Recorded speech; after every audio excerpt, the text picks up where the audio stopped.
네, 이제 문제 4번을 한번 풀어보도록 하겠습니다. 우리 회계학 일부 시험지 총 12페이지로 구성되어 있는 시험지 중에서 11페이지를 펼쳐보시면 문제 4번 보이실 거예요. 문제 4번 문제 한번 들여다보도록 하겠습니다. 뭐 자료가 비교적 짧죠? 아까 전에 문제 3번 같은 경우에는 그래도 기본 자료의 양이 꽤 됐었으니까 물음부터 일단 좀 읽고 갔었는데 문제 4번도 뭐 물음부터 읽어도 상관은 없지만 기본 자료 자체가 뭐 그렇게 길진 않으니까 이번에는 기본 자료부터 한번 읽어보도록 할게요.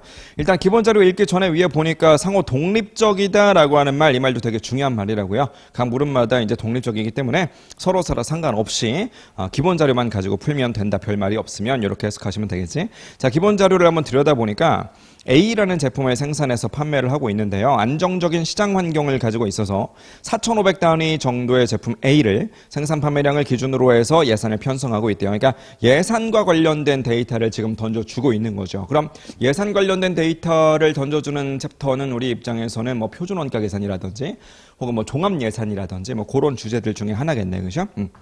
4,500개를 만들어서 팔 것이다. 근데 이제 표현을 보시면 생산 판매량이라고 되어 있는 걸 봐서 생산량도 4,500개, 판매량도 4,500개 똑같이 간다라고 이제 예상을 했던 거죠. 자, 매 연도에 실제로 생산된 제품 A 같은 경우에는 각 연도에 모두 다 판매가 되고 있어요. 그러니까 생산량과 판매량이 다 동일하겠지. 네, X1년 초에 예산 편성을 위해서 기초 자료를 보니까 판매 가격에서부터 변동 매출원가, 그리고 변동 판매 관리비, 그 다음에 고정 제조 간접원가, 고정 판매 관리비 이런 것들을 쭉 주고 있네. 역시나 변동비는 단가의 형태로 제시를 해주고 있고요. 고정비 같은 경우에는 이제 총액의 형태로 제시를 해주고 있습니다. 기본 자료는 별게 없어요. 4,500개 베이스로 해서 우리가 X1년도를 어떻게 예상하고 있는가, 그런 내용들을 우리가 던져주는 거죠. 자, 그럼 1번 볼게요. X1년도의 변동원가 계산을 기준으로 해서 실제 공원이익 손익계산서의 일부를 우리한테 던져줬는데 동기간 동안 A를 4,200단위만큼 생산해서 판매했대요. 자, 여기서 벌써 기본 자료랑의 차이점이 생기네. 자, 기본 자료랑 그 다음에 물음 1번의 새로운 데이터의 가장 첫 번째 눈에 띄는 차이점은 기본 자료는 예산이었어요. 하지만 물음 1번에 있는 이 데이터는 실제 자료입니다. 그러다 보니까 수량부터가 벌써 달라요. 기본 자료에서 우리가 예산 짤 때만 해도 4,500단위 생산해서 4,500단위를 판매하지 않겠느냐, 이렇게 생각을 했었는데 물음 1번에서 보니까 4,200단위를 생산해서 4,200단위를 똑같이 판매했다는 거죠. 지금 물음 1번에서도 생산점 판매하였다라고 되어 있는 걸 봐서 생산량과 판매량이 동일하게끔 실제로도 이루어졌다는 거죠. 그죠? 자, 1번에 보시니까 매출 조업도 차이를 한번 계산해 보시고 2번에 보시니까 변동 예산 차이를 각각 한번 구해 보시오. 역시나 유리 또는 분리 여부를 반드시 표시해 보세요. 자, 아까 전에 제가 서두에 실제 난이도는 별게 아닌데 체감 난이도가 좀 높을 수 있었던 그런 시험 문제들이 구성되어 있었다라고 말씀드렸는데 이 물음 1번도 솔직히 난이도를 놓고 본다면 어려운 문제는 아닌데요. 이런 유형의 차이 분석을 많이 충분하게 해본 그런 수험생들이 얼마 없을 거예요. 왜냐면 이게 평소에 중요시 다뤄지는 그런 주제는 아니거든요. 이게 전체적으로 보는 주제예요. 그러니까 우리가 그 책임 중심점을 나눠서 보죠. 보통은 이제 제조 부문 따로 보고 그 다음에 판매 부문 따로 보고 따로따로 보잖아요. 제조 부문 관련해서 보는 게 표준 원가 계산에서 맨날 뭐 DM과 DL과 뭐 OH들에서 차이 분석하는 거, 그거 맨날 보는 거고, 판매 부문에서도 솔직히 똑같은 짓 하잖아요. 뭐 매출액에 따져서 우리 매출 가격 차이도 분석해봤고, 공헌이익 가지고 따져서 매출 조업도 차이도 분석해봤고, 이런 것들 다 해봤잖아요. 그렇죠? 그러니까 그런 데에서 다 해봤던 건데 결국 물음 1번에서는 손익계산서를 통으로 우리가 다 분석을 해서 매출액부터 영업이익까지를 뭐 실제 금액이랑 예산 금액 이랑 다 깔아놓고 이 전체적인 숫자를 보세요라고 하는 그런 유형의 문제거든요. 이런 스타일의 문제가 웬만한 연습서에는 당연히 다 들어있고요. 사실 그 객관식 교재에서도 한번 본 적은 있으실 거예요. 제가 이게 그 세무사 시험은 아니었을 거고 회계사 1차 시험에서는 요게 1차 시험인데도 기출이 된 적이 있어가지고 그 객관식 문제 보시면은 회계사 기출 문제들도 들어가 있잖아요. 그래서 그런 데에서 이제 이런 문제를 풀어보신 분들도 당연히 계실 거라고 믿는데 이게 한 번쯤은 분명히 풀어보셨을 법한 그런 문제인데 요 유형의 문제가 그동안 뭐 이렇게 중요하게 출제되거나 그런 적이 한 번도 없다 보니까 얘를 뭐 이렇게 충분하게 연습했다 싶을 만큼 반복해서 풀어보신 분들이 솔직히 특히나 동차생분들 같은 경우에는 많지 않았을 것 같습니다. 그래서 이제 많이 안 해본 유형의 그런 문제가 출제가 되다 보니까 막상 해보면 별거 아닌데 사실은 체감으로서는 조금 까다로웠을 법한 그런 문제입니다. 그래서 물음 1번은 제가 지금 풀면서 조금 설명을 한꺼번에 드려볼 테니까 한번 봅시다. 자, 일단 보시면 차이를 분석하는 거잖아요. 기본적으로 차이를 분석한다는 것은 우리가 실제 성과를 뭐랑 비교한다는 거냐? 예산이랑 비교한다. 이것을 우리는 이제 차이 분석이다 이렇게 이제 부르는 것이죠. 근데 잘 알고 계시다시피 우리가 부르는 예산이라고 하는 녀석이 두 종류가 있다는 거야. 뭐랑 뭐가 있느냐? 연초에 그냥 생으로 예산을 짰다? 고정 예산. 그러지 말고 뭔가 실제 데이터 하나를 쓱 밀어 넣어서 그 실제 데이터 하에서의 예산 편성을 다시 한번 해보자. 변동 예산 이렇게 부른다는 거지. 그래서 첫 번째로 우리가 이제 변동 예산이라고 하는 녀석을 들여다볼 수 있고요. 고정 예산이라고 하는 것도 들여다볼 수 있다는 거야. 둘 간의 차이점은 뭐냐? 고정 예산은 생으로 정말 1월 1일 날에 나의 뇌피셜에 불과해요. 1월 1일 날 그냥 실제로 영업을 해본 것도 아니면서 책상머리에서 그냥 자기네들끼리 말로만 짠 예산, 그게 여기에 들어온다는 거죠. 뭔 말인지 아시겠죠? 자, 제일 끝에 실제 성과에 들어오는 것은 말 그대로 실제 성과인 거니까 모든 게 다 액추얼로 들어가면 된다는 거야. 즉 얘는 모든 게 액추얼, 얘는 모든 게 스탠다드. 그럼 가운데 끼어있는 이 친구는요, 액추얼과 스탠다드가 적절히 섞여 있으면 된다는 거지. 자, 표준원가 계산에서 많이 강조했어요. 변동 예산이다 라고 하는 건 뭐만? 생산량만 그냥 실제로 쓱 갈아 끼우면 된다는 거지. 모든 데이터 다 있네요. 자, 실제 성과 데이터는 지금 물음 1번에 보시면 손익계산서 하나 더 붙어 있거든요. 그게 바로 실제 성과일 거 아니겠어요. 일단 쭉 넣어봅시다. 먼저 매출액, 세일즈가 이렇게 있을 것이고, 변동비 성격의 제조원가가 등장하는가 하면 변동비 성격의 판매 관리비도 있겠죠. 다 빼주면 공헌이익이 이렇게 나오게 될 거야. 그렇죠?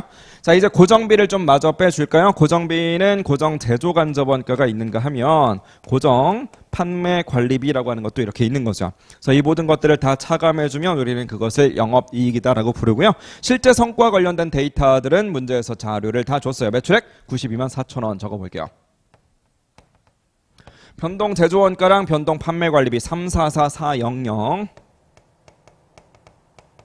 변동 판매 관리비 같은 경우에는 201600 정도로 제시가 되어 있네. 이렇게. 자, 그런 와중에 공헌이익은 다 빼주면 그만인 거니까 계산한 결과도 37만 8천 원이다 라고 제시를 해줬죠. 자, 고정비로 넘어갑시다. 고정 제조간접원가 14만 원, 고정 판매비는 8만 원이다 라고 제시를 해줬고요. 싹 다 차감을 해본 결과 영업이익은 15만 8천 원이다 라는 것이죠. 이렇게. 요거는 뭐 문제에서 준 자료니까. 자, 이제 예산을 좀 편성을 해볼 건데, 변동 예산과 고정 예산의 차이점 다시 한번 얘기하지만, 고정 예산은 모든 게 다 예산이에요. 즉 기본 자료를 보시면 판매 가격 200원 이거 예산이잖아요. 그럼 수량은 4,500개, 이것도 예산 짠 거잖아요. 그래서 4,500개를 팔았는데 한 개당 200원에 팔았어. 곱해주면 90만 원. 이게 바로 고정 예산이라는 거지. 뭔 말인지 아시겠죠? 자, 즉 무슨 얘기냐? 얘는요, 그냥 뭐가 됐던지 간에 무조건 뭘로 가자는 거냐? 그냥 예산으로 가자는 거야. 그 예산이니까 수량 몇 개? 얘는 4,500개 베이스야. 4,500개. 4,500개 베이스. 그럼 매출액은요, 한 단위당 200원, 이게 바로 예산이었으니까 4,500개에다가 200원을 때려준다라고 하면 이게 바로 고정 예산상의 매출액이라는 거죠. 계산해 보시면 90만 원. 자, 마찬가지 변동 제조원가 좀 볼까요? 변동 제조원가는 기본 자료가 예산이니까 제조원가는 이제 변동비 DMDL VOH죠. 40원, 25원, 15원까지 다 더하면 얼마? 80원. 이거 적용하라는 거죠. 그냥 80원씩 4,500개니까요. 둘이 곱해주시면 36만 원. 이렇게. 자, 변동 판매비로 가볼까요? 50원이라고 돼 있습니다. 예산 짤 때 50원이라고 대답했어요. 수량은요, 4,500개 만들어서 4,500개 팔겠지라고 예상을 했으니까 4,500개 곱하기 50원 때려주시면 22만 5천 원입니다. 차감해 주시면 되겠죠. 다 차감해 주시면 공헌이익 계산해 보시니까 한 단위당 70원 정도 되는데, 그런 식으로 4,500개를 만들어서 팔았으니까 31만 5천 원. 그렇죠? 그래서 70 곱하기 4,500 하셔도 되겠고, 아니면 이렇게 다 그냥 차감하셔도 상관없습니다. 그죠? 자, 고정비는 얼마로 예상을 했었는가? 고정비니까 수량하고는 상관이 없죠. 수량이 뭐 4,500개든 뭐 4억 5천만 개든 뭔 상관이야. 그냥 얼마로 예상을 했느냐? 13만 5천 원일 것이다. 이렇게 예상을 했었고요. 그 다음에 고정 판매 관리비도 마찬가지로 78,000원일 것이다 이렇게 예상을 했었다는 거죠. 그럼 이렇게 빼주니까 우리가 고정 예산 즉 1월 1일 날 자기네들 그냥 회의실 책상에서 뭐라고 얘기를 했었느냐, 우리 아마 102,000원 정도의 영업이익이 나오지 않을까라고 이렇게 예상을 했었다는 거지. 이해되셨죠? 무슨 말인지. 그렇죠? 그럼 예산 짠 건 102,000원이고요. 실제 성과는 158,000원 나왔는데 그럼 우리 영업이익이 예상보다 좀 많이 나왔으니까 기분 좋아해야 될 거냐? 사실은 그렇지 않다는 거야. 왜?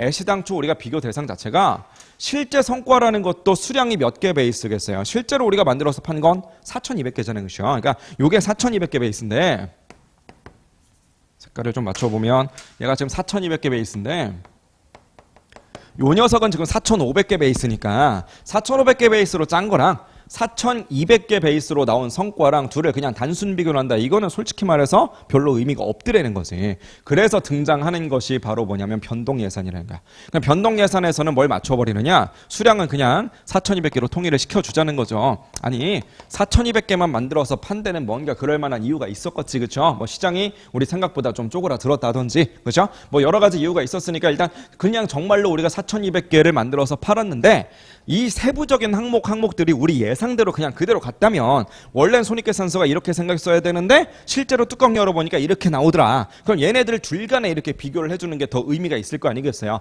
그래서 필요한 것이 바로 변동 예산이더라. 그럼 결론적으로 요 녀석 같은 경우에는 일단 매출액만 놓고 보면 92만 4천원 나누기 4,200개 해보시면 한 개당 얼마에 팔았는지 알 수 있죠. 한 개당 얼마에 팔았다는 거야? 220원에 팔았다라는 뜻이잖아요. 그렇죠? 근데 그거는 실제 성과인 거고 변동 예산이라는 것도 일종의 예산이기 때문에 요 녀석에 대해서 수량은 4,200개다라고 하는 액추얼 데이터를 쓰지만 판가만큼은 뭘 쓰느냐? 그냥 요 그대로 쓰자는 거야. 이렇게 200원이다 이런 식으로 200원. 판가뿐만이 아닙니다. 변동비 단가도 얘 80원이다. 그 다음에 얘는 50원이다. 그래서 공원이익이 단위당으로 70원이다. 이런 것들 그냥 다 그대로 적용을 하되 수량만 그냥 볼륨만 4,500개였던 것을 4,200개로 줄여버리자는 거예요. 이렇게 실제랑 맞춰서. 그래서 비교할 땐 이렇게 분석을 하자는 거지. 이해되셨죠? 무슨 말인지. 그렇죠? 그냥 계산 한번 해봅시다. 200원 곱하기 4,200개 때려주시니까 84만 원. 80원 곱하기 4,200개 때려주시면 33만 6천 원. 50원 곱하기 4,200개 때려주시면 21만 원 정도 이렇게 나오게 되겠네요. 쓱 차감을 해주시면 우리 공헌이익은요 29만 4천 원 정도로 계산이 될 겁니다. 자, 여기서 이제 중요한 거 주의하셔야 되는 건 뭐냐면 이 고정비는 조금 조심을 하셔야 된다는 거야. 지금 고정예산 데이터를 이용해서 우리가 변동예산을 작성을 하고 있는데 고정예산에서 변동예산으로 갈 때 바뀌는 건 뭐밖에 없느냐? 수량밖에 없다고요. 4,500개 베이스로 계산해 놓았던 그 고정예산에 볼륨만 쓱 줄이는 거라고. 지금 4,200개 베이스로. 그럼 볼륨이 쓱 줄어드니까 당연히 뭐도 줄어들 거냐? 매출액도 줄죠. 변동비도 줄어듭니다. 하지만 얘는 버틸 걸. 누구? 고정비는 가만히 있다고요. 아니 고정비인데 4,500개 베이스면 어떻고 4,200개 베이스면 어떻냐고. 뭔 말인지 아시겠죠? 자, 그래서 고정비 같은 경우에는 변동예산이나 고정예산이나 그놈이에요. 그래서 우리 고정비 중에서 표준원가 계산에서 많이 봤던 게 바로 고정제조간접원가 차이 분석하는 건데 고정제조간접원가 차이 분석 어떻게 합니까? 3단으로 가자면 실제 예산 배부죠. 가운데 껴있는 예산 이거 변동예산이야 고정예산이야? 그놈이라고. 뭔 말인지 아시겠죠? 자, 그래서 고정제조간접원가는 변동예산이네 고정예산이네 이런 걸 구분하는 게 아무런 의미가 없는 거야. 그냥 어차피 그놈이니까. 뭔 말인지 아시겠죠? 자, 즉 우리는 고정비에 해당되는 이 두 녀석들 FOH랑 그 다음에 고정 판매비 얘네들은 이 두 가지가 서로 구분할 필요가 없다. 똑같다라는 거죠. 그래서 이거 13만 5천 원 그 다음에 이거 똑같이 7만 8천 원 이렇게 잡아주시면 되겠어요.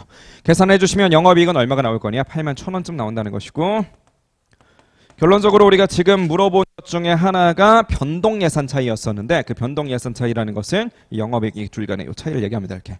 뭔 말인지 아시겠죠? 그래서 변동예산 차이 이렇게. 자, 변동예산 차이 한번 들여다보시면 금액은 7만 7천 원쯤 나오는 것 같고요. 유불리를 같이 포함해야죠. 딱 보니까 유리해 보여요? 아니면 불리해 보여요? 그냥 기분이 좋을 것 같냐 나쁠 것 같냐 이것만 보면 돼요. 뭐가 예산이야? 얘 예산이잖아. 실제는요. 얘. 내가 예상할 때는 영업이익은 한 8만 1천 원쯤 나오겠지. 4만 2천 개 베이스로 간다. 4,200개라면. 내가 4,200개 만들어서 팔았으면 영업이익은 요 정도일 거야. 내 계획대로라면. 근데 막상 4,200개를 팔았더니 무려 이익이 15만 8천 원 나왔어. 기분 좋아요 나빠요? 상식적으로. 겁나 좋잖아. 그럼 유리한 차이인 거지 뭐 이렇게.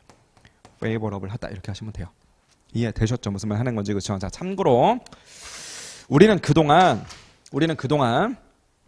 요 자리 이렇게 얘랑 뭐 FOAC도 마찬가지 요 자리 제조원가에 해당되는 녀석들 요놈 대 요놈 이 부분만 확대해서 디테일하게 맨날 봤던 거야. 그게 표준원가 계산이야. 무슨 말인지 이해되었어요? 자, 저 변동 제조원가 안에 뭐가 있을 거냐면 대표적으로 DM 뭐 이런 거 있겠지 이제. 그럼 DM에 대해서 차이 분석할 적에 우리가 무슨 짓을 하느냐? AQAP, AQSP, 그 다음에 SQSP 이런 아이들이 막 이렇게 들어간다고 이렇게. 그럼 결론적으로 사실상 우리가 변동제조 원가가 실제로 344400이다라고 이야기는 하지만 그 중에 일부는 DM일 거 아니겠어요? 뭐 얼마인지는 몰라도 그 얼마 있겠지 이 중에. 그죠? 뭐 얘도 계산하고 얘도 계산을 할 건데 우리가 SQSP를 계산할 때 어떻게 계산하냐면 분명히 스탠다드인데 그럼에도 불구하고 생산량만큼은 실제다. 액추얼로 간다는 거야. 이렇게 액추얼. 거기에다가 나머지 킬로그램 수는 뭐 스탠다드, 킬로그램당 단가 이런 건 스탠다드 이런 식으로 한 게 SQSP잖아요. 즉 예산인 건 확실해. 예산인 건 확실한데 이거 고정 예산이라고요, 변동 예산이라고요. 액추얼 베이스로 해서 예산을 다시 편성한 거기 때문에 이걸 우리가 변동 예산이다라고 부른다고 그렇게. 뭔 말인지 이해되셨죠? 자, 그럼 이 금액은 실제 금액, 이 금액은 변동 예산. 비교해 보세요. 그 뭐라고 부를래요? 이게 변동 예산이라고 이렇게. 변동 예산 차이라고 이게. 변동 예산 차이 금액이라고. 근데 이 변동 예산 차이 금액은 그냥 오로지 DM에 대해서만 분석한 거예요. 똑같은 방식으로 DL에 대해서도 분석할 수 있고요. VOH에 대해서도 분석할 수 있고요. 뭐 FOH도 분석하고 뿐만 아니라 매출액 이런 것도 다 분석할 수 있는 거야. 이렇게. 그럼 이 모든 분석들에 대해서 어떤 특별한 요소, 뭐 DM이면 DM, DL이면 DL 그거에 대해서만 딱 물어본 게 아니라 물음 1번에서 우리한테 변동 예산 차이를 물어본 것은 그냥 아예 모든 걸 다 반영한 금액, 즉 영업이익을 베이스로 해서 통으로 계산하세요 라는 그런 의도라는 거죠. 무슨 말 하는 건지 이해되셨죠? 그래서 변동 예산 차이는 77,000원이다. 하지만 이 안에 우리가 표준원가 계산에서 배워봤던 이 모든 것들이 다 들어가 있다. 그럼 우리는 이제 공부를 할 때 무게중심을 저거 계산하는데 둬요? 아니면 이런 거 계산하는데 둬요? 당연히 이쪽에다 두거든. 그냥 요거 이제 P 차이, Q 차이 이런 것들 하잖아요. DR도 그렇고 VOC도 그렇고. 맨날 요거 하느라고 시간을 많이 썼는데 기습적으로 요거 안 내고 저걸 낸 거야 그냥. 뭔 말인지 아시겠죠? 그래서 이제 그런 말씀을 드리는 거예요. 솔직히 현실적인 정말 실제 객관적인 난이도는 이게 더 어렵죠. 저게 쉽고 오히려. 그럼에도 불구하고 수험생들 입장에서는 뭐가 더 어려워? 나는 추구장창 이것만 연습했는데 저게 나오잖아. 그렇죠? 당연히 체감 난이도는 어려울 수밖에 없었다는 거지. 무슨 말 하는 건지 이해되셨죠? 그렇죠? 여튼 뭐 그렇습니다. 좀 허점을 찔렸다. 잘 안 나오던 건데 별로 중요한 것도 아닌 것 같은데 수업 목적상으로는 그럼에도 불구하고 이제 요게 나오는 바람에 그게 이제 출제자분이 허점을 찌르겠다라고 이렇게 의도를 하신 건지 아니면 그냥 이번에 좀 쉽게 내려고 했는데 수험생 입장에서는 그게 쉬운 게 아닌 게 돼버린 건지 그런 의도까지는 제가 잘 모르겠지만은 어쨌든 뭐 그랬습니다. 자, 하나 더 우리가 구해야 되는 게 이제 매출 조업도 차이죠. 이게 이제 두 번째 물어봤던 거고 사실은. 매출 조업도 차이는 많이 해보셨을 거야. 그렇죠? 매출 조업도 차이라고 하는 것은요. 매출 조업도 차이라고 하는 것은 사실은 이제 그 툴 자체는 똑같이 쓰죠. 이게 이제 설명하자면 되게 좀 길어지는 이야기이긴 한데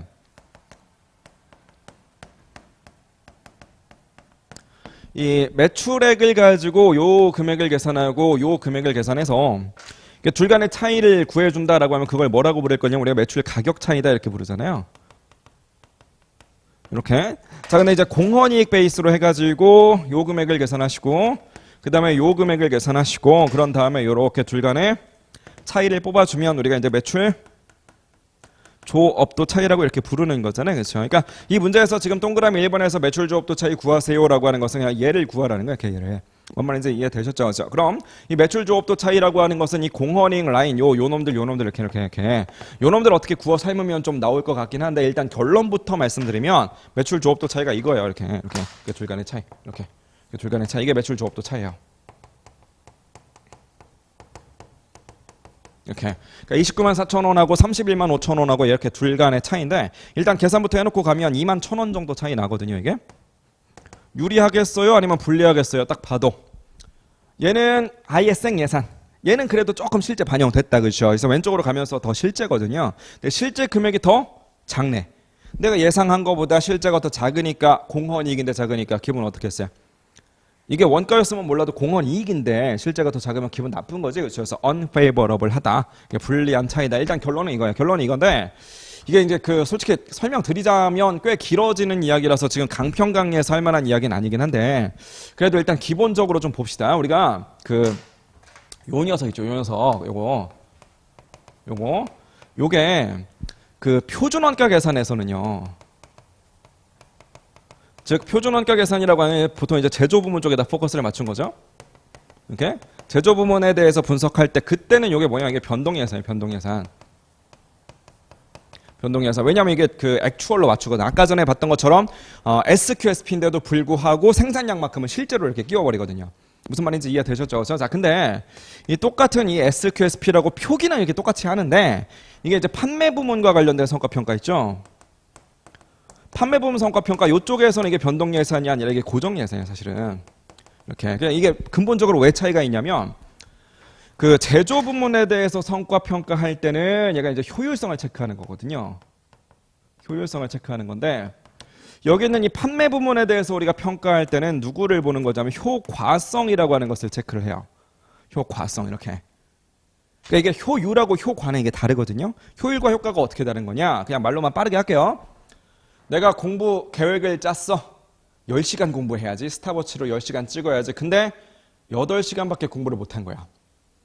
달성을 못했죠. 뭐를 달성 못했을까요? 효율, 효과. 이건 효과야, 효과. 그러니까 효과라는 건 뭐냐면 내 목표가 10시간인데 그거 찍었냐 못 찍었냐 단순히 그냥. 뭔 말인지 아시겠죠? 그죠? 효율은 뭐예요? 효율은 오케이 8시간 공부한 건 오케이. 근데 야 8시간 동안 너 몇 페이지 봤니? 이거예요 그냥. 그러니까 원래 내 당초 계획은 10시간 공부하자. 10시간 공부하면 우리 원가관리회계 교재 100페이지 나가 있겠지. 이게 나의 계획이었거든요. 근데 8시간밖에 공부를 못했어. 근데 페이지는 90페이지 나간 거야. 그 숫자 간단하니까 그냥 안 적어도 아시겠죠? 그죠? 자, 10시간에 100페이지가 목표였는데 비록 8시간밖에 공부는 못했지만 90페이지를 나갔다면 앉아 있었던 시간 자체는 조금 적었을지 모르나 1시간을 공부하더라도 조금 더 우리가 집중력 있게 잘 공부했으니까 진도가 많이 나갔나 보다 이렇게 얘기할 수 있는 거잖아요. 뭔 말인지 아시겠죠? 그죠? 제조 부문에서는 그러한 효율이 더 중요한 거예요. 자, 이게 왜 차이가 나냐면 효과성이라는 건 회사로 바꿔보면 내가 100개를 판매하려고 했는데 이번에 90개밖에 못 팔았대요. 그럼 판매 부문의 팀장을 혼내도 되는 거야. 왜? 100개 판다며. 왜 90개만 팔았어? 이건 못 판 거니까 자기가 잘 경쟁사한테 뺏긴 거니까. 즉 단순히 내 100개를 목표로 했었는데 그거 찍었냐 못 찍었냐 요걸 가지고 평가하는 건 괜찮다는 거죠. 효과성을 보자는 거야. 근데 제조 부문은 생산을 하는 거잖아요. 그렇죠? 즉 생산에 대해서 우리가 체크를 하는 데 있어서 100개를 생산하는 게 내 목표입니다. 근데 90개만 생산했대. 그거 가지고 혼낼 수는 없다는 거야. 왜? 90개만 생산한 게 과연 공장에서 일하는 사람들이 뭔가 나태하고 능력이 없어서 그런 거냐? 아닐 가능성이 더 높아요. 뭔 얘기냐면 처음에 100개를 생산해야 되겠다라고 하는 목표를 세운 것 자체가 판매하는 사람들이 자기네 100개 팔 수 있다라고 해서 그럼 우리가 100개 만들어 줄게 이런 느낌이었거든요. 근데 왜 90개만 만들었냐면 판매하는 애들이 90개밖에 못 팔았거든.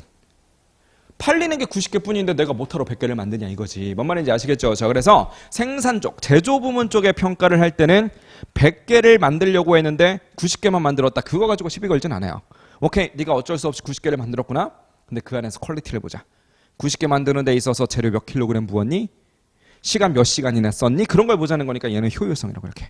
효율성을 보려면 결국은 실제 데이터랑 맞춰놓고 비교를 해야 되거든요. 그러다 보니까 얘가 변동 예산이 되는 거여서 실제 성과가 실제 생산량이 여기 하나 들어가야 된다는 거지. 개입이 돼야 된다는 거지.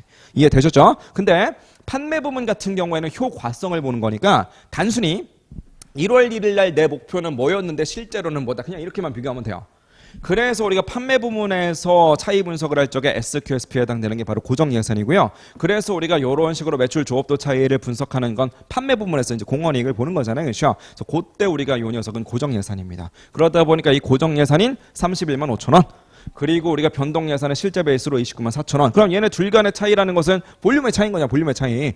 볼륨이 우리가 판가는 그냥 또 변동비 같은 것들은 뭐 200원, 80원, 50원으로 맞춰놓고 볼륨 자체가 말 그대로 4,500개 베이스냐? 4,200개 베이스냐? 그 볼륨의 차이니까 볼륨이라고 하는 것을 그냥 번역해 놓은 것이 조업도거든요. 그래서 이렇게 둘 간의 차이를 매출 조업도 차이다 이렇게 부르는 거라고요. 설명이 좀 길어졌지만 그래도 이런 내용들은 좀 알고 푸셨으면 좋겠어서 설명을 좀 드린 부분이고요. 충분히 이해하실 수 있을 거라고 봅니다. 자, 그럼 2번 볼게요. 물음 2번이야말로 진짜 이렇게 시험장에서 당황할 수밖에 없는 그런 문제죠. 물음 2번 한번 읽어볼게요. 물음 2번에 보시면 기본 자료랑 그 다음에 물음 1번의 자료를 같이 이용했을 때 동그라미 1번 X1년도 변동원가 계산과 전부원가 계산의 실제 영업이익은 과연 차이가 얼마일 것이냐. 자, 물음 2번이 좀 특이한 게 뭐냐면 기본 자료만 사용한 게 아니라 물음 1번에서 제시되어 있던 자료, 즉 실제 데이터 말하는 거죠. 그 녀석을 같이 한번 비교를 해보려는 거야. 그죠? 그럼 이제 어쨌든 둘 다 이용하라는 거지, 비교라기보다. 같이 이용을 했을 때 변동원가 계산과 전부원가 계산에 의한 실제 영업이익의 차이. 자, 이 말 딱 보자마자 우리는 뭘 떠올릴 거냐? 영업이익의 차이 뽑는 것은 우리가 공식 외워서 그동안 무수히 반복을 했거든요. 공식 머릿속으로 한번 떠올려 봅시다. 어떻게 합니까? 기초재고는 차감할 거야. 그렇죠? FOH를. 기말재고는 가산하겠죠. 그 안에 있는 FOH를. 그렇죠? 근데 지금 그 차이 금액을 구해보세요라고 했는데 약간 당황스러운 게 뭐냐면 아니 생산량과 판매량이 동일하다면서요. 생산량과 판매량이 동일하니까 결국은 기초 기말 재고는 없는 거 아니에요? 설령 있다라고 할지라도 기초 재고나 기말 재고나 사실은 똑같은 거잖아요. 지금 무슨 말인지 아시겠죠? 자, 그럼 차이가 있겠어요? 없겠어요? 차이가 있을 수가 없는 거라고. 이거 해석 잘못하셔가지고 가만히 있어봐. 기본 자료도 사용하고 물음 1번도 사용한다? 가만히 있어봐. 그럼 4,500개를 만들어서 4,200개를 팔았다는 뜻인가? 그렇게 생각하면 안 된다고요. 4,200개는 그냥 4,500개는 그냥 예산, 그냥 내 예상에서 그랬다는 것이고 4,200개라고 하는 것은 실제로 내가 만들어서 팔았다는 거야. 그렇죠? 즉 예산이 됐든 실제가 됐든 똑같은 양을 생산해서 똑같은 양을 팔았다. 예산상으로는 4,500개 생산, 4,500개 판매. 실제로는 4,200개 생산, 4,200개 판매. 그냥 그뿐인 거지 무슨 예산한 것만큼 생산을 해서 실제 우리 4,200개만큼 팔았다. 그런 내용은 그 어디에도 없어요. 뭔 말인지 이해되셨죠? 그죠? 그래서 지금 물음 2번을 다시 한번 보시니까 무슨 영업이익의 차이를 구해보라고 했냐면 실제 영업이익이거든요. 실제로 발생한 영업이익이니까 이제 물음 1번 데이터 요 녀석을 주로 써먹어야 되는데 애시당초 4,200개를 만들어서 4,200개를 팔았기 때문에 기초랑 기말의 재고자산이 없다는 거지. 제품이 특히나. 그런데 제공품은 혹시 있을지도 모르겠다라는 그런 생각이 드는 사람들을 위해서 마지막 줄에 단이라고 해놓고 단서를 줬죠. 제공품마저도 없대. 그럼 기초든 기말이든 제공품도 없고 제품도 없다는 건 기초 재고에 녹아있는 고정 제조간접원가라든가 기말 재고에 녹아있는 고정 제조간접원가 그딴 게 없다는 거야. 그럼 결론적으로 영업이익의 차이가 있겠어요? 없겠어요? 없다는 거지. 차이 금액이 얼마입니까? 라고 물어봤으니까 정답은 제로 이렇게 답하시면 되겠네요. 뭔 말인지 아시겠죠? 자, 우리 그 이유를 써보라는 게 동그라미 2번인데 2번 내용은 무조건 어떤 단어가 들어가야 되겠습니까? 고정제조간접원가라는 단어는 필수적으로 들어가야만 되겠네. 뭐 답안을 한번 써보자면 생산량과 판매량이 다 동일한 상황이죠. 근데 기초재고나 기말재고나 뭐 제품이 됐든 제공품이 됐든 존재하지 않는 뭐 그런 상황이니까 변동원가 계산에서 비용 처리되는 FOH나 전부원가 계산에서 비용 처리되는 FOH나 금액이 동일할 것이다. 애초에 변동원가 계산이랑 전부원가 계산이랑 영업이익의 차이를 유발하는 것은 FOH밖에 없는데 그 FOH가 서로 동일하다는 건 결국 영업이익도 동일할 수밖에 없다라는 의미가 된다는 거지. 그 말 잘 정리해서 써보시면 되겠고요. 제가 모범 답안에다가 정리를 해서 올려놨으니까 한번 참고해 보시면 되겠습니다. 자, 물음 3번으로 갈게요. 역시나 기본 자료랑 물음 1번의 자료를 같이 이용하세요. 표준원가를 이용해서 예산 편성하고 있고요. 제조간접원가는 직접 노무 시간을 기준으로 해서 배부하고 있는데 한 단위당의 표준 직접 노무 시간은 1시간만큼이래요. 제조간접원가의 능률 차이 그리고 소비 차이를 줬고요. 1번에 보시니까 실제로 발생한 직접 노무 시간이 몇 시간인가. 2번에 보시니까 변동 제조간접원가의 실제 발생액은 얼마나 되는가. 이 문제는 그래도 절대적인 실제 난이도도 살짝 다른 문제들에 비해서는 조금 까다로울 수 있는 뭐 그런 문제에 해당되는 건데 천천히 한번 보도록 할게요. 자, 문제 다시 한번 보시면 우리한테 준 결정적인 힌트가 세 번째 줄에 보시니까 제조 간접 원가의 능률 차이 또 제조 간접 원가의 소비 차이래요. 자, 변동 제조 간접 원가다. 고정 제조간접원가다 그런 말을 주지 않고 그냥 제조간접원가다라고 했으니까 이 안에는 변동비 관련된 차이와 고정비 관련된 차이가 섞여 있는 겁니다. 그럼 잘 보세요, 여러분. 이 변동비라면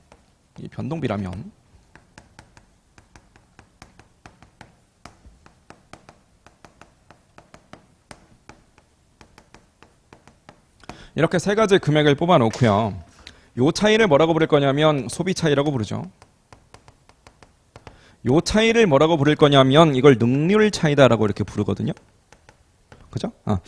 자, 이번엔 고정비 한번 들여다봅시다. 고정 제조 간접원가가 이렇게 있는데 이 친구도 금액이 이제 세 가지가 있을 거예요. 실제 금액, 그 다음에 예산상의 금액, 그 다음에 배부 금액 이렇게 이 세 가지 데이터를 다 뽑았다라고 한다면 이 차이가 하나 나올 것이고 이 차이가 하나 나올 거예요. 이렇게 이 앞에 차이를 우리가 뭐라고 부르냐면요. 보통 이제 예산 차이라는 말을 많이 쓰는데 못지않게 많이 쓰는 말이 이제 소비 차이, 소비 차이. 소비 차이 이렇게. 뭔 말인지 아시겠죠? 그죠? 이 뒤에 차이는 많이 계산해 보셨을 거야. 얘를 이제 조업도 차이다라고 이렇게 부르는 거죠. 이렇게. 뭔 말인지 아시겠죠? 자, 일단 여러분들이 첫 번째로 체크하셔야 되는 거 능률 차이는 얘한테밖에 없어요. 여기에서 능률 차이라는 게 없다고. 그러니까 능률 차이는 Q 차이, Q 차이. Q가 바뀌든 말든 FOH는 똑같기 때문에 Q와 관련된 능률 차이는 얘한테서는 있을 수가 없어요.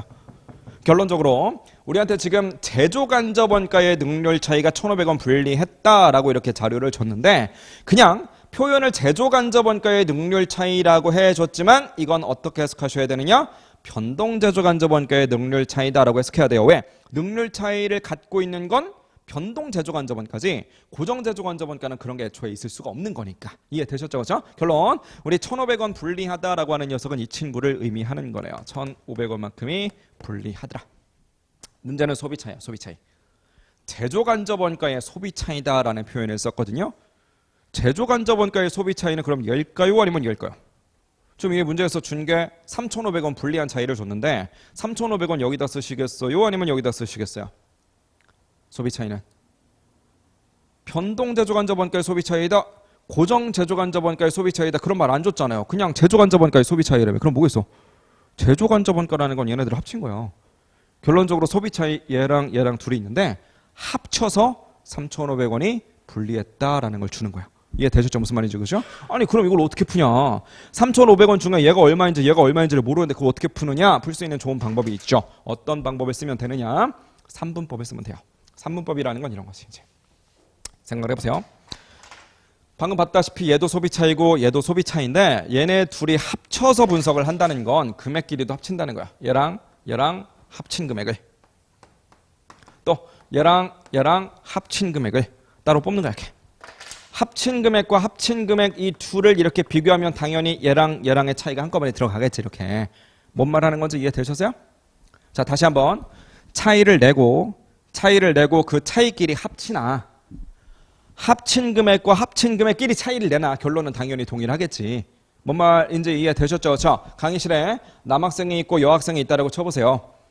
남학생과 여학생의 나이를 비교합니다. 첫 번째 방법은요. 남학생 1번 나오시고요. 여학생 1번 나와주세요. 나이를 비교한 다음에 차이를 내서 적어요. 남학생 2번, 여학생 2번 나오시고요. 둘 간의 나이 차이를 내서 여기다 적어요. 그래서 그 차이를 합쳐 네팅을 해. 그 방식이나 자 남학생들 나이 다 더합시다. 여학생분들 나이 다 더합시다. 합계끼리 비교합시다. 똑같이 뭐 그냥 뭔 말인지 아시겠죠? 자, 소비 차이 두 개 합친 것을 줬다는 이야기는 요 놈을 준 거야. 3,500원만큼이 분리하더라. 소비 차이 소비까지만 씁시다. 3,500원만큼이 분리했더라는 거지. 그 차이끼리 비교를 해준다면 이렇게. 이해되셨나요? 무슨 말 하는 거지, 그렇죠? 자, 그럼 이 고정제조 간접원가 관련해서는 우리한테 준 게 되게 많거든요. 아까 전에 고정제조 간접원가 기본 자료에서 보시니까 예산이 13만 5천 원이었대. 예산 금액 고정비는 변동 예산이다, 고정 예산이다 안 따진다고 그랬어요. 이게 그냥 14만 5천 원이다라는 뜻이고요. 그 다음에 실제로 발생한 고정 제조 간접 원가는 얼마냐면 14만 원. 이건 기본 자료가 아니라 문제 1번에 있었고요. 지금 물음 3번에서도 물음 1번의 자료를 같이 이용하세요라고 했으니까 14만 원 여기다 이렇게 적으시면 되겠네. 이런 식으로. 요거 두 개는 알았어. 그렇죠? 자, 근데 잘 보세요. 우리 그 예산 금액이라고 하는 게 기준조업도에다가 SP를 때려주는 거다라는 거 이건 제가 여러 번 강조했었죠. 저 요거까지 지금 설명드릴 수는 없어요. 지금 강평이기 때문에. 자, 기준조업도라고 하는 것은 대놓고 문제에서 기준조업도라고 하는 5글자를 쓸 때도 참 많지만 그런 말이 없는데 우리한테 기준조업도가 만약 필요하다라고 이야기를 한다면 그때는 우리가 뭘 기준으로 삼을 수밖에 없느냐면 1월 1일 날 우리가 예상한 수량 있죠. 그게 기준조업도야 그냥. 1월 1일 날 우리는 몇 개라고 예상을 했냐면 4,500개 예상했던 거 아니겠어요? 그래서 이거는 4,500개가 된다는 거지. 4,500개로 예상을 했는데 전체 총액은 13만 5천 원이 돼버렸다라고 예상을 한 거니까 한 개당 30원이라고 내다봤지 않겠느냐. 이게 바로 1월 1일 날 세팅한 SP 금액이라는 거죠. 이렇게. 뭔 말인지 아시겠죠? 자, 근데 배부 금액이라는 것은 결국 또 SQ, SP의 그런 개념이기 때문에 요 녀석한테는 생산량만큼의 실제가 들어가야 되고 그러다 보니까 4,200개 베이스로 가야 된다는 거죠. 이렇게. 거기다가 한 개당으로 30원이다 이렇게 녹여주신다면 배부 금액은 얼마가 나올 거냐? 12만 6천 원이 나온다는 거죠. 사실 지금 제가 정리한 12만 6천 원 그리고 뭐 기존 조업도를 이용해서 단가 뽑는 거 이거는 지금 이 문제하고는 상관이 없어요. 왜냐하면 얘를 구해보라고 한 적이 없기 때문에. 뭔 말인지 아시겠죠? 자, 근데 이제 개념을 좀 잡기 위해서 요 정도로 좀 녹여놨습니다. 이제 VOH로 한번 가보도록 할게요. 얘는 이제 우리가 좀 구해야 되는 거고 그 다음에 여기에 AQ라고 하는 것이 바로 직접 노무 시간이겠지. 왜? 문제에서 보니까 제조간접원가의 배부 기준이 직접 노무 시간이다. 즉 직접 노무 시간이라는 녀석이 제조간접원가에서의 Q 역할을 한다라고 우리한테 제시를 한 거니까 여기 이제 이 AQ 계산하는 게 우리 목표고요. 그 다음에 여기는 이 금액 계산하는 것도 우리의 목표입니다. 그렇죠? 그럼 힌트로는 요 녀석을 사용해야 되는데 아까 FOH에서 말씀드린 것처럼 SQSP다라고 한다면 생산량만큼은 실제라고 제조원가에서 그럼 실제 생산량이 몇 개냐면 4,200개라고 하는 사실을 알고 있으니까 여기다 4,200개 이렇게 적어주시고요. 한 개당 단가가 얼마일 거냐 이건 SP니까 1월 1일 날 정리해 놓은 거 1월 1일 날 우리는 변동 제조원가가 우리 제조간접원가가 한 단위당 15원이다라고 정리해 놨거든요. 그래서 15원 이렇게 쓰시면 된다는 거죠. 그럼 4,200개에다가 15원만큼을 때려주시니까 금액이 얼마가 나올 거냐? 6만 3천 원이 나오는데요. 여기서 잠깐만요. 자, 문제에서 지금 어떤 이야기도 좋냐면 세 번째 줄 보세요. 물음 3번의 세 번째 줄. 단위당 표준 직접 노무 시간이 1시간이라는 거야. 이렇게 생긴 거 자료에서 우리가 이렇게 보통 표현을 해주죠. VOH라는 게 있는 거야. 이렇게. 근데 한 단위당의 표준 수량이 1시간이었던 거야. 이렇게. 그런데 여기다가 1시간당 얼마 정도 되는 SP를 딱 때린 거야. 이렇게. 그랬더니만 한 단위당으로서의 표준 단가가 이렇게 쓱 나오더라는 거죠. 이렇게. 뭔 말인지 이해되셨죠? 근데 결론적으로 얘가 아까 전에 15원이라면서요. 그럼 얘도 당연히 얼마겠어요? 얘도 당연히 15원이라는 거죠. 이렇게. 그러니까 여기다가 우리가 4,200개라고 하는 제품의 생산량을 썼으니까 한 개당 얼마냐? 그럼 그냥 15원 이렇게 쓰면 되거든요. 근데 이것을 우리가 시간을 구해야 되기 때문에 이걸 시간으로 좀 분해를 하자면 4,200개에다가 한 개당 몇 시간? 1시간. 시간당으로 얼마? 1시간당 15원. 그럼 뭐 아까 전처럼 한 개당 15원 이렇게 묶어서 쓰나 시간 그리고 시간당 얼마 이렇게 분해해서 쓰나 그냥 똑같은 결론이잖아요. 이렇게. 그래서 이렇게 세 가지로 분해를 해보면 얘만 액추얼이고 나머지 아이들은 스탠다드로 이루어진 SQSP가 등장을 하게 된다는 거지. 무슨 말인지 이해되셨죠? 자, 근데 얘랑 능률 차이가 1,500원만큼 불리하게 나왔더래요. 불리한 차이라는 것은 왼쪽으로 가면서 더 커지는 것을 의미하죠. 제조원가, 원가니까 이것은 왼쪽이 더 커졌다. 그럼 여기다가 1,500원만큼을 우리가 가산해주면 되는 거니까 금액은 6만 4,500원이 나오겠네. 잘 보세요. 어차피 우리의 Q는 뭐냐? Q는 배부 기준이고요. 여기서 배부 기준은 직접 노동 시간을 써라라고 했어요. 그럼 결론적으로 이 Q 자리에는 시간이 들어가야 되니까 당연히 여기에 들어갈 것은 개당 얼마가 아니라 시간당 얼마가 들어가야 되고 시간당 얼마냐? 15원이다라는 걸 알고 있으니까 여기다가 15원 때려주면 된다는 거죠. 물론 이 문제에서는 한 개당 공교롭게도 딱 1시간이기 때문에 개당으로 넣으나 시간당으로 넣으나 같은 결론이 나오기는 하는데 이게 만약에 2시간이었다라고 쳐보세요. 그럼 이게 만약에 2시간이었으면 얘는 7.5원이고 얘는 여전히 15원인 거 아니야 이렇게. 뭔 말인지 아시겠죠? 그래서 만약에 이게 2시간이었다면 15원이 아니라 여기다 7.5라고 썼어야 되는 거지. 이해되셨죠? 무슨 말인지 그죠? 자, 그럼 얘를 알고 얘를 아니까 나눠주시면 되겠네. 64,500원 나누기 15원 때려주시면 몇 시간 나올 거냐? 4,300시간 정도로 계산이 될 겁니다. 우리가 원하는 답인 거죠. 이게 4,300시간. 되셨죠? 자, 첫 번째 동그라미 1번에서는 실제로 발생한 직접 노무 시간을 적어보세요 라고 했던 게 바로 1,300시간 정도 나올 것 같고요. 그 다음으로 우리한테 이제 물어보라고 했던 것은 바로 물어보고 있었던 것은 VOH의 실제 발생액인데 저 금액은 얼마겠어요? 아까 전에 우리 소비 차이라는 게 합쳐져 있는 거니까 둘이 합친 거 간의 차이다라고 했는데 이 금액 알고 이 금액 알고 이 금액 아니까 당연히 얘도 계산되겠네. 그죠? 얘랑 한번 더 해볼까? 64,500원 그리고 135,000원 둘이 한번 더 해보세요. 더 해보시면 199,500원 199,500. 근데 3,500원만큼 불리했대요. 왼쪽으로 가면서 커지는 게 불리한 차이니까 199,500 플러스 3,500원 합시다. 계산하시면 203,000원.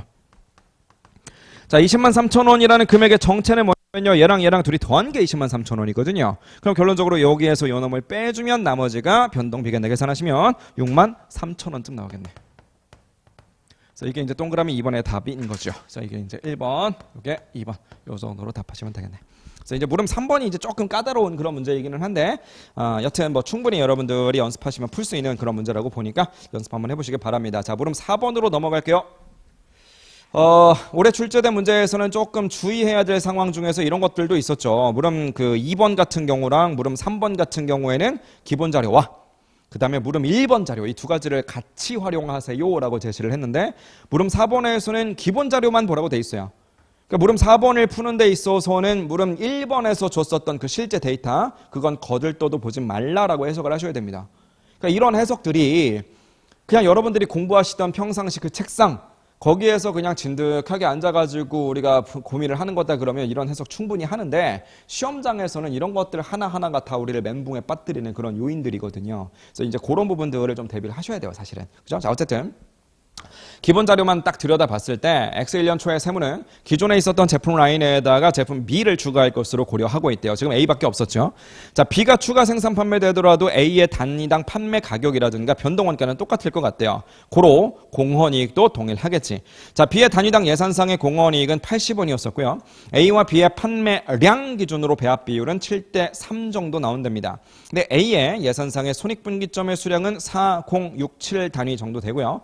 B를 추가 생산 판매하면서 고정원가가 조금 늘어나나 보네. 그 늘어난 금액이 도대체 얼마이겠습니까? 즉 우리는 손익분기점을 계산하기 위해서 늘 고정원가라고 하는 것을 활용했었는데, 이 문제에서는 이제 뒤집은 거죠. 손익분기점이라고 하는 녀석을 미리 자료에서 제시를 해주고 그걸 토대로 해서 고정원가가 얼마였는지를 거꾸로 따라가 보세요 라는 그런 문제가 되겠네요. 다만 원래는 A라는 제품밖에 없었는데 B라는 제품이 하나 추가됐으니까 결국은 복수 제품에서의 CVP 분석이다 라고 보시면 되겠네요. 되셨죠? 자, 기존의 A 제품 좀 들여다볼까요? 기존의 A 제품의 단위당 공헌이익은 얼마였었느냐? 70원이었죠. 70원. 기본 자료에서 70원 줬으니까 얘는 물음 1번에서 준 거니까 필요 없고, 그죠? 70원. 자, 근데 B라고 하는 녀석이 하나 끼어 들어왔어요. 얘는 단위당 공헌이익이 얼마다? 80원이다. 문제에서 자료를 제시해 줬습니다. 아예 하나만 있으면 되는데 두 개 있으니까 어쩔 수 없어요. 하나로 만들어 버립시다. 어떻게? 가중평균 내버리자. 가중평균. 자, 가중평균을 낸다라고 하는 말의 의미는 A와 B를 모두 다 아우르게끔 만들자는 것이고, 70원에다가는 뭔가 A가 갖고 있는 나름의 가중치를, 또 80원에다가는 뭔가 B가 갖고 있는 나름대로의 가중치를 좀 때려줍시다라는 그런 컨셉인 거잖아요. 그렇죠? 이때 주의사항, 가중치로 도대체 Q의 배합을 쓸 거냐 S의 배합을 쓸 거냐, 즉 수량 배합이냐 아니면 금액 배합이냐, 그거를 좀 여러분들이 눈여겨보셔야 되는데, 지금 우리는 손익분기점이라고 하는 것이 가장 결정적인 힌트인 것 같은데, 손익분기점이 수량 베이스로 제시가 돼 있어요? 아니면 금액 베이스로 제시가 돼 있어요? 수량 베이스로 제시가 돼 있죠? 수량 베이스니까 수량이랑 짝꿍은 한 개당 공헌이익이 된다는 거지. 만약에 이걸 매출액 베이스로 가는 문제였다면 매출액 금액이 있는데 그 중에 몇 퍼센트가 내 거냐라는 개념으로 접근해야 되니까 그때는 공헌이익 룰로 가야 되거든요. 근데 지금은 수량 베이스니까 단위당 공헌이익으로 지금 가고 있는 거지. 뭔 말인지 아시겠죠? 그래서 단위당 공헌이익은 누구랑 짝꿍이냐면 수량이랑 짝꿍이에요. 수량이랑. 그러다 보니까 우리가 가중치를 매길 때도 수량 데이터로 가야만 됩니다. 수량. 세일즈가 아니라, 금액이 아니라 수량 데이터로. 그럼 수량의 그 배합 자체가 문제에서 제시가 됐다는 거지. 다행히도 금액 배합 비율이 아니라 수량 배합 비율을 줬으니까 7대 3이다라고 하는 저 배합을 그대로 적용하시면 되겠네요. 그렇죠? 7대 3. 이렇게. 계산하시면 이제 가중평균이 저절로 되는 거죠. 계산 한번 해보시면 73원 정도 나올 것 같고요. 한 단위당 73원인데 여기다가 손익분기점에서의 수량을 좀 때려주시고 거기에서 이제 고정비를 날려준다면 명색이 손익분기점이니까 이게 제로가 되지 않겠느냐라는 그런 컨셉이죠. 자, 그러면 어쨌든 간에 이 BEPQ를 계산했다라고 쳐보세요. 근데 문제는 뭐냐면 이 BEPQ가 몇 개인지는 모르겠으나 이 BEPQ라고 하는 거 안에도 결국은 우리가 제품이 두 종류가 있으니까 이게 몇 개가 나왔던지 간에 이 안에 A와 관련된 거, B와 관련된 거 이렇게 두 가지가 다 녹아 있는 거지. A랑 B랑 합쳐서 몇 개를 팔아야만 우리가 본전을 찾겠다 이런 의미인 거잖아요. 근데 문제에서 힌트로 준 게 4067을 줬거든요. 퀴즈. 4067은 얘를 준 걸까요? 아니면 얘를 준 걸까요? 아니면 얘를 준 걸까요? 뭘 줬어요 지금? 무슨 손익분기점이래요? 손익분기점을 주긴 줬는데 제품 A에. 즉 4067이라는 걸 얘로 해석하시면 안 되고요. 4067은 얘를 말하는 거지. 이렇게. 그럼 전체 우리 손익분기점 나온 것을 A랑 B랑 이렇게 갈라먹을 때도 뭐가 필요했을 거냐면 수량 배합이 필요했을 것이고 그게 7대 3이었을 거 아니겠어요? 이렇게. 그럼 이게 4067개니까 0.7로 오히려 나눠주신다면 전체 손익분기점이 나오겠지. 그죠? 4067 나누기 0.7 때려보시면 5810개 정도 나올 겁니다. 요 정도 이렇게. 뭔 말인지 아시겠죠? 저 그럼 대입을 해봅시다. 이제 이 자리에다가 5810을 넣을게요. 거기서 이제 고정비를 날려줘야 돼요. 자, 지금 현재 우리가 파악하고 있는 고정비가 얼마만큼이냐면요. 기본 자료에서 13만 5천 원짜리 있었고요. 7만 8천 원짜리 있었으니까 둘을 합쳐주신다면 21만 3천 원. 그죠? 자, 근데 문제는 뭐냐면 고정비가 이걸로 그냥 끝나고 있는 상황이 아니라 B가 추가되면서 고정비가 좀 불어났다는 것이고 그 불어난 금액 자체가 얼마냐 이걸 묻고 있는 거잖아요. 그러니까 이거 말고 불어난 거 좀 더 빼야지. 그걸 X라고 하자고 이렇게. 이렇게 계산했을 때 이게 0이 되어야만 얘를 우리가 손익분기점이다라고 부를 수가 있는 거겠지. 요 식을 이용해서 X값을 계산을 해주시면 그게 이제 답인 거죠. 계산 한번 해보시면 21만 1130원 정도 요 정도로 계산할 수 있을 겁니다. 이렇게 충분히 계산할 수 있겠죠. 자, 물음 4번은 뭐 그래도 충분히 풀 수 있을 거라고 봐요. 자, 물음 5번 봅시다. 자, 기본 자료 상황에서 A의 직접 재료 표준 수량 표준은 2kg이래요. 즉 우리가 예산을 짤 적에 한 단위를 만드는데 아마 2kg 정도가 들어가지 않겠는가라고 이렇게 내다 봤다는 거죠. 그러니까 뭔 얘기냐면 아까 VOH 관련해서 물음 3번에서 봤던 거 그거랑 같은 현상인 거예요. 지금 DM에 대해서 이야기할 적에 DM에 대해서 우리는 한 단위당 표준 원가로 얼마를 줬느냐면 40원을 줬거든요. 단위당. 제품 하나 만드는데 40원 들어간다 이렇게 제시를 해줬거든요. 근데 제품 하나 만드는데 만약 2kg이 들어간다라고 수량 표준을 줬다면 결국 표준을 잡아줄 적에 1kg당으로는 얼마라고 제시를 한 거냐? 20원이겠지라고 이렇게 제시를 한 거야 그냥. 즉 1kg당 20원 정도 들어가는 그런 재료를 2kg 정도는 부어야 제품 하나 간신히 만들어진다는 거니까 내가 이놈의 제품을 만들려면 재료 원가가 한 단위당 40원 들어가겠지라고 이렇게 해석을 하자는 거지. 이해되셨죠? 자, 이 정리를 일단 해놓으셔야 되고요. 그런 상황에서 기초에 X1년 초에 직접 재료가 얼마냐면 기초에 700kg만큼이 있었고 기말재고는 차기 연도 예산 판매량의 10%만큼을 생산할 수 있는 직접 재료의 수량을 좀 보유하려고 한답니다. X1년 초 기초 제공품이 있었고 150단위였는데 완성도는 가공원가에 대해서 30%, 기말 제공품은 100단위였는데 가공원가 완성도는 20%였대요. 재료는 초기에 다 들어간답니다. 하지만 가공비는 균등하게 발생한대요. 직접 재료의 구입 예산 금액을 한번 계산해 보시죠 라고 되어져 있네. 따라오셨죠? 무슨 말인지 그렇죠? 자, 재료의 구입 예산이니까 재료를 얼마나 구입해야 되느냐 그걸 한번 가보도록 합시다. 자, 저랑 같이 공부하신 분들은요. 이렇게 이 종합 예산 문제잖아요. 그렇죠? 예산 편성하는 문제에서 뭐 T계정 뒤집어 가지고 항등식으로 바꿔 가지고 뭐 올라갔다 내려갔다 하는 거 제가 가르쳐 드렸던 거 해본 기억 있으실 거예요. 저랑 공부하신 분들은. 근데 그거는 이제 언제 써먹으면 좋냐면 그냥 1년 통으로 예산 짜는 게 아니라 그 1년 안에서 뭐 1분기, 2분기, 3분기, 4분기 이렇게 나뉘어져 있다든지 아니면 같은 분기 내에서 뭐 1월, 2월, 3월 이렇게 나뉘어져 있다든지 기간에 대한 데이터가 막 많이 나온다 그러면 그걸 다 T계정으로 일일이 발라낼 수가 없으니까 어쩔 수 없이 좀 깔끔하게 정리할 때 그런 기법을 쓰는 것이고 지금 이 물음 5번에서는 기간에 대한 정의가 뭐 월이라든지 분기라든지 세분화하지 않았거든요. 그냥 1년 통으로 보면 된다는 거지. 1년 통으로 보면 되는 이런 문제에서는 굳이 뭐 그런 툴을 쓸 필요 없이 그냥 T계정으로 풀어버리면 돼요. 그래서 T계정으로 저도 풀어보도록 할게요. 자, 재료. 그 다음에 제공품, 그 다음에 최종적으로 이제 finished good 제품인 거죠. 이렇게 일단 알고 있는 데이터들을 다 끼워서 맞추어 보도록 합시다. 자, 물음 5번도 주의하실 거. 물음 1번에서 제시해줬던 실제 데이터 있다는 거 보면 큰일 나요. 우리 지금 제품 같은 경우에 몇 개 만들어서 몇 개 팔 거라고 생각을 했느냐? 4,500개 만들어서 4,500개 그대로 팔자라는 게 우리의 목표였습니다. 즉 기초랑 기말의 제품은 없는 상황, 즉 4,500개 4,500개. 그러기 위해서는 우리가 제공품단에서 4,500개만큼을 무조건 완성을 시켜줘야 된다는 의미인 거죠. 근데 문제는 뭐냐면 물음 5번에서 기초기말에 뭐가 존재한다? 제공품이 존재한다라고 제시를 해줬어요. 기초제공품은 150개고요. 완성도는 몇 단위냐면 30%입니다. 근데 이건 가공비 완성도죠 지금. 마찬가지로 기말제공품은 100단위고요.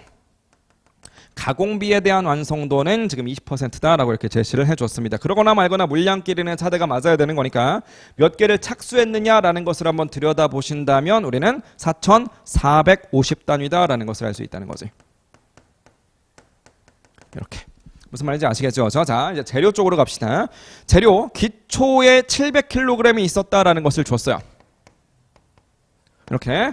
그리고 나서 이제 기말재고에 대해서도 이야기를 해줬는데 기말재고는요 차기연도 예산 판매량의 10%를 생산할 수 있을 만큼의 직접 재료 수량을 보유하고자 한대요. 그럼 차기니까 X2년도 아니야? X2년도의 예산 판매량 어디 문제 자료 있나요? 한번 찾아볼까요? X2년도 언급 있어요 없어요? 없잖아. 그럼 X2년도 어떻게 하라는 거야? 기본 자료 보시니까 그 기본 자료 박스에 위에 있는 4줄 중에서 두 번째 줄에 보니까 4,500단위라고 하는 수량이 있는데 그 앞에 두 글자 뭐라고 되어 있어요? 매년. 즉 X2년도에 대한 특별한 자료를 제시해주지 않았으니까 X2년도에도 우리가 예산 짜놓은 판매량은 그냥 4,500단위다라고 이렇게 보라는 거죠. 그러니까 결국은 다음 연도에도 우리가 어차피 4,500개만큼을 만들어서 팔 건데 그 중에 10%니까 450개요. 그 450개만큼을 만들 수 있는 재료 정도는 내가 기말에 갖고 있고 싶다. 근데 아까 전에 하나 만드는데 몇 킬로그램이라고요? 2kg이라면서 이렇게. 그죠? 그럼 우리는 450개를 만드는데 하나당 2kg이니까 결국 900kg 정도 되겠네요. 그래서 여기는 900kg. 이걸 제시해 준 거죠. 이렇게. 자, 문제에서 묻고 있는 건 재료 얼마나 사갖고 와야 됩니까? 라는 걸 물어봤으니까 요 자리 구해보라는 것인데 얘를 알기 위해서는 필연적으로 얘를 거쳐 가야만 되는 것이고 얘네 둘 간의 관계를 이용해 준다면 얼마나 투입돼야 되는지를 알 수가 있겠죠. 자, 근데 주의사항이 있습니다. 이 문제는요. 한 개당 2kg이다 라는 걸 알고 있으니까 그냥 여기다 곱하기 2kg 해서 풀어도 답은 나와요. 근데 그거는 우연히 맞춘 거예요. 원래는 그렇게 하면 안 된다고. 이 문제가 그렇게 해서 풀리는 이유는 뭐냐면요. 밑에서 세 번째 줄에 재료가 공정 초에 다 들어가는 평범한 스타일이라서 그래요. 정석대로 푼다면 원래 어떻게 풀어야 되느냐. 이렇게 풀어야 됩니다. 보세요. 예산 편성은 다 별말 없으면 선입선출법이에요. 우리가 평균법 이야기를 원가회계에서 들먹이는 건 종합원가 계산에서 평균법이다라고 가정을 해줬을 때 그때만 쓰는 거고요. 뭐 예산을 편성한다든지 무슨 뭐 표준원가 계산에서 성과평가를 하는데 표준 종합으로 간다든지 그런 모든 것들은 다 선입선출법으로 가는 거야. 이 문제에서도 뭐 평균법으로 갑시다 이런 언급이 없기 때문에 별말 없으면 무조건 파이포입니다. 자, 파이포로 봤을 때 우리가 지금 완성을 해야 되는 게 4,500개잖아요. 파이포니까 찢어줄까요? 기초랑 단기. 기초에 몇 개냐면 150개. 30%. 그럼 나머지 4,000 몇 개입니까? 350개인가? 요 정도. 뭐 공손 이야기 없으니까 기말재고로 바로 갈게요. 100개. 근데 얘네들의 완성도는 20%만큼이래요. 자, 다시 한번 좀 읽어봅니다. 밑에서 세 번째 줄에 뭐라고 되어 있느냐? 재료는 초기에 다 들어간대요. 재료는 초기에 다 들어간대. 우리는 이 문제에서 가공비에 대한 분석은 해야 될 이유가 없어요. 문제에서 물어보는 게 지금 재료잖아요. 재료.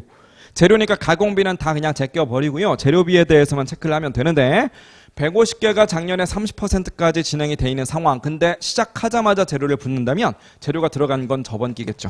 전기. 단기에 들어갈 건 없습니다. 자, 근데 단기 착수, 단기 완성한 4,350개는 아무래도 단기 중에 재료를 다 집어넣었으니까 4,350개가 될 테고 100개는 비록 20%까지만 진행이 됐고 아직 완성되려면 멀었지만 그럼에도 불구하고 재료는 시작하자마자 집어넣는 거니까 재료 정도는 다 들어갔을 거 아니겠어요? 그래서 여기는 100개가 된다는 거지. 계산해 보시면 4,450개가 바로 우리가 부르는 완성품 환산량이고요. 요 녀석에다가 2kg을 때려주는 거예요. 여기다가. 즉 완성품 환산량에 미완성 제공품이 있으면 무조건 완성품 환산량인 거야. 그냥 완성품 환산량의 개념이 뭐냐면요, 우리가 재료를 집어넣을 때 요 정도에 해당되는 재료는 집어넣어줘야만 요 놈도 되고 요 놈도 될 것이다, 얘까지 고려를 했을 때 그런 뜻이거든요.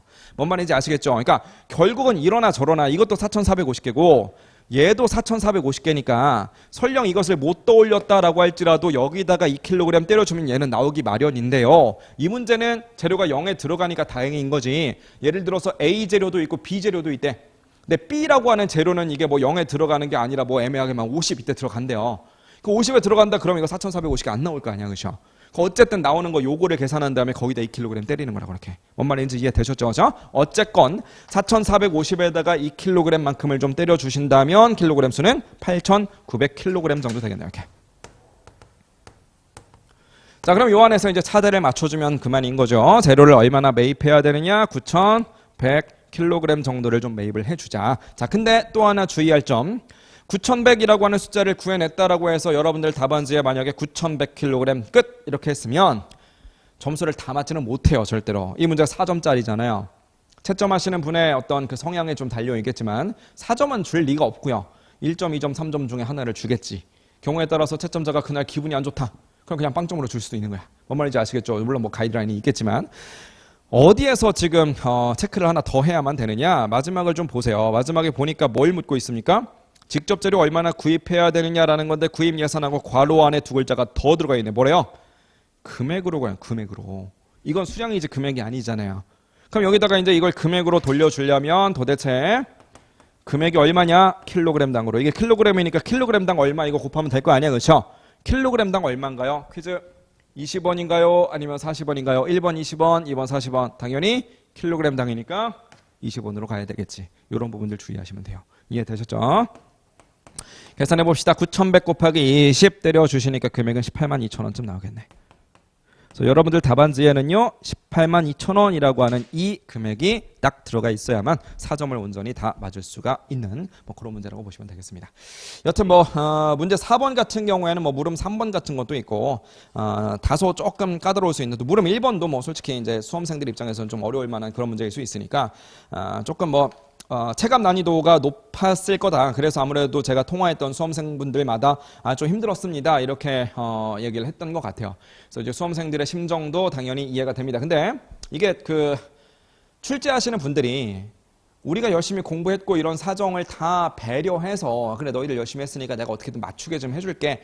이 모든 걸 다 배려해서 출제하는 것은 절대 아니다라고 하는 것을 염두하셔야 돼요. 여러분들 열심히 하셨고 정말 노력 많이 하시는 거 저는 알죠. 여러분들 자신도 알 거고요. 여러분들 주변의 모든 사람이 다 압니다. 정말 너무나 힘든 삶을 살고 있죠. 수험생들이. 그렇죠? 근데 이제 우리가 알아주면 뭐해. 그죠? 채점하는 사람이 알아줘야지. 그러려면 결국은 여러분들이 그 노력한 거가 여러분들 답안지에 그대로 다 이제 최대한 쏟아내주고 그러고 나오셔야만 되는데 그러기 위해서 되게 중요한 것 중에 하나가 이제 뭐 물론 뭐 반복 훈련을 해가지고 기계적으로 나오게끔 만들고 딱 보면 문제 데이터가 막 정리되게끔 만들고 이런 훈련적인 차원 그것도 물론 너무나 중요하지만 못지않게 중요한 게 멘탈인 것 같아요.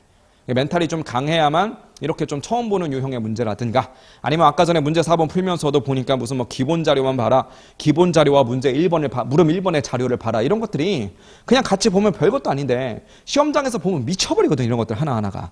근데 그런 부분들에 대해서 멘탈을 좀 잡는 훈련 이런 걸 해야 되고요. 그러기 위해서는 평소에 좀 뻔한 상투적인 표현이지만 정말 연습은 실전처럼 하셔야 되고 실전은 연습처럼 하셔야 되는 그런 훈련을 좀 많이 하셔야 돼요. 뭔 말인지 아시겠죠? 그래서 멘탈 다 잘 잡으셔서 다음 시험을 준비하시는 여러분들께서는 이 강의를 보시는 분들 중에서 다음 시험을 준비하시는 분들은 멘탈 훈련 좀 잘 하셔가지고 노력했던 그 실력이 10분 다 발휘되기를 좀 기원하고요. 이번에 시험 보신 분들은 아까 말씀드렸다시피 다들 좋은 결과 있으시기를 다시 한번 좀 기원하면서 강평 강의 여기서 마무리하도록 하겠습니다. 고생하셨습니다.